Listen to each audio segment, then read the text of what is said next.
Top quality और consistent performance के लिए सिर्फ सिल्वर पंप नाम याद रखना।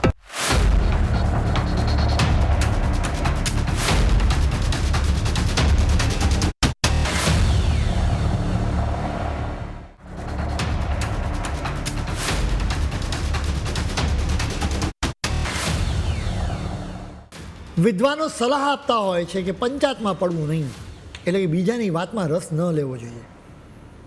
અમારું માનવું છે કે અત્યારે પંચાયત કરવી જરૂરી છે, બલકે હવે તો પંચાયતને વૈશ્વિક સ્તરે લઈ જવાની જરૂર છે. એટલે કે તમારે એ માનસિકતા છોડી દેવી જોઈએ કે બીજા દેશમાં શું થઈ રહ્યું છે એની સાથે મારે શું નિસ્બત.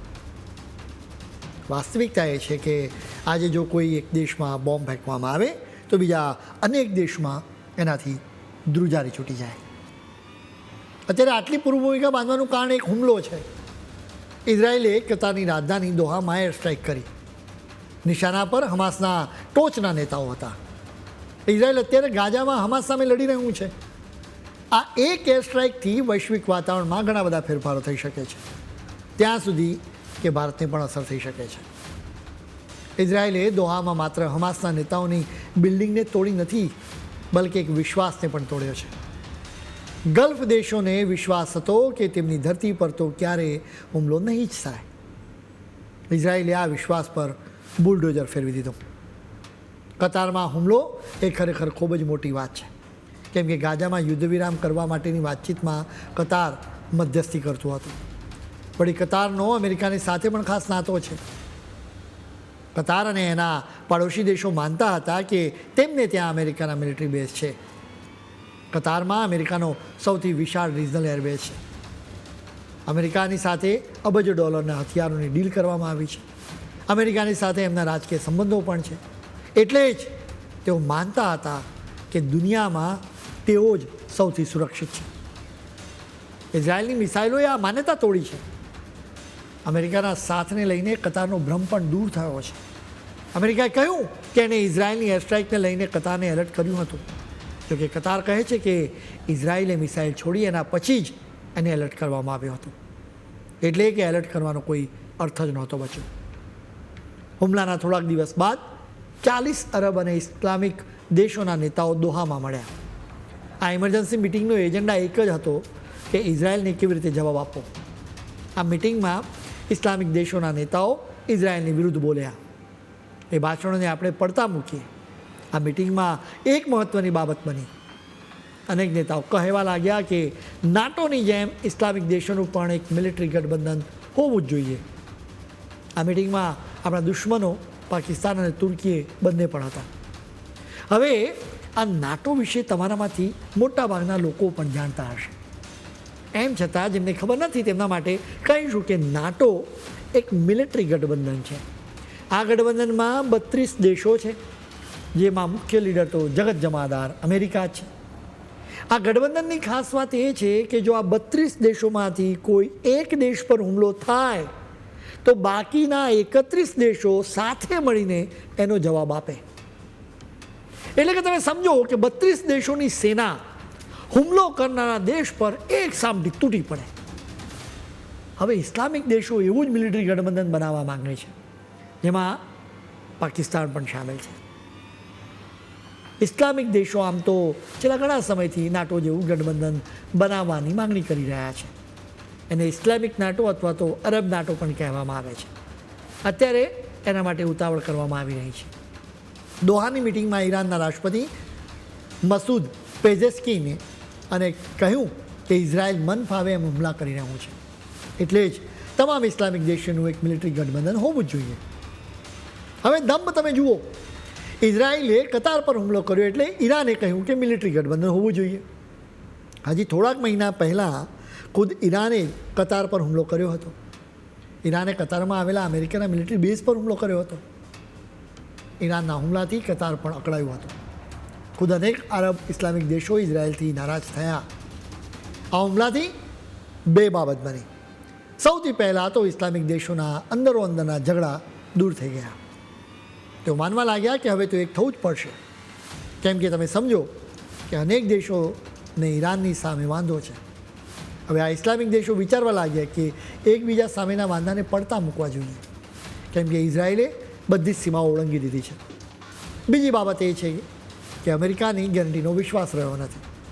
કતારમાં અમેરિકન એરબેઝ પર 10,000થી વધારે અમેરિકન સૈનિકો છે. એમ છતાં ઇઝરાયેલે કતાર પર હુમલો કર્યો, એટલે અમેરિકા પ્રત્યે અવિશ્વાસ વધ્યો. એટલે જ આ વખતે ઇસ્લામિક નાટો બનાવવા માટે ગંભીરતાથી વિચાર થઈ રહ્યો છે. હવે સ્વાભાવિક રીતે સવાલ એ છે કે ઇસ્લામિક નાટો બને તો એનાથી આપણા ભારતને શું અસર થાય. અસરની વાત છે તો આપણે યાદ રાખવું પડે કે આ 40 ઇસ્લામિક દેશોમાં પાકિસ્તાન પણ સામેલ છે, જે પરમાણુ હથિયારો ધરાવતો એકમાત્ર મુસ્લિમ દેશ છે. બીજી બાજુ આપણો બીજો દુશ્મન તુર્કી પણ સામેલ છે, પણ તુર્કી તો નાટોનો પણ સભ્ય છે. હવે ઇસ્લામિક નાટોનો પણ સભ્ય બને તો કદાચ ભારતની ચિંતા વધી જાય. તમે જાણતા જ હશો કે ઓપરેશન સિંદૂર વખતે પાકિસ્તાન સાથેના 4 દિવસના મિની વોરમાં તુર્કીએ પાકિસ્તાનને હથિયારો આપી રહ્યું હતું. દોહામાં યોજાયેલી સમિટમાં પાકિસ્તાન જ ઉછળીને કહેતું હતું કે મિલિટરી ગઠબંધન બનાવવું જોઈએ. આ મિટિંગમાં પાકિસ્તાનના પીએમ શાહબાઝ શરીફ અને વિદેશ મંત્રી ઇશાક દાર બંને આવ્યા હતા. તેમણે બંને કહ્યું હતું કે ઇઝરાયલ પર નજર રાખવા માટે અરબ ઇસ્લામિક ટાસ્ક ફોર્સ બનાવવું જોઈએ.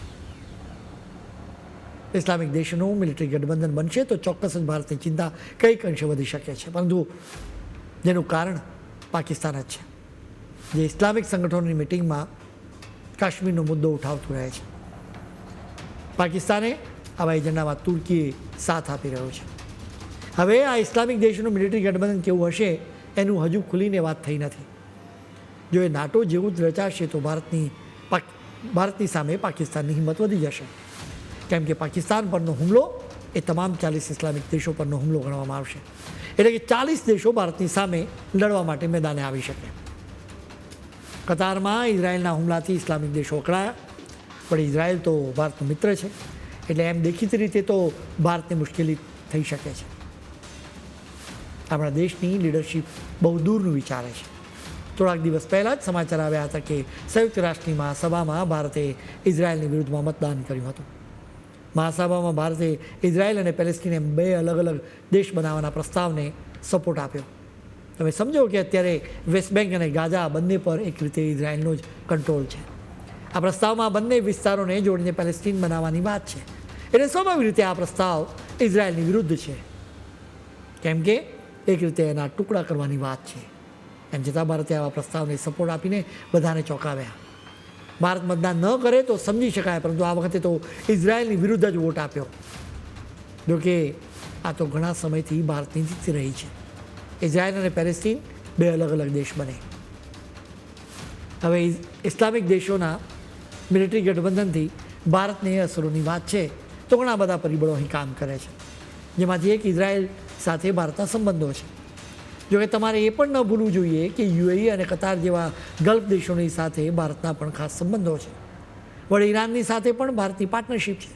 એટલે ઇસ્લામિક દેશોના જૂથમાં એક તરફ પાકિસ્તાન જેવા દુશ્મનો છે તો બીજી તરફ ભારતના મિત્રો પણ છે. હવે બધો આધાર એ વાત પર રહેશે કે આ મિલિટરી ગઠબંધન બનશે તો એમાં નિર્ણય કેવી રીતે લેવામાં આવશે. માની લો કે એમાં નિર્ણય લેવાય કે બધા દેશોની પાસે વીટો પાવર રહેશે, તો શક્ય છે કે ઈરાન અને યુએઈ જેવા દેશો ભારતની વિરુદ્ધના પ્રસ્તાવને સપોર્ટ ન પણ આપે. બીજી તરફ જો આ મિલિટરી ગઠબંધનમાં મતદાન કરીને બહુમતીના આધારે નિર્ણય લેવાય તો સ્થિતિ કંઈક અલગ બની શકે છે.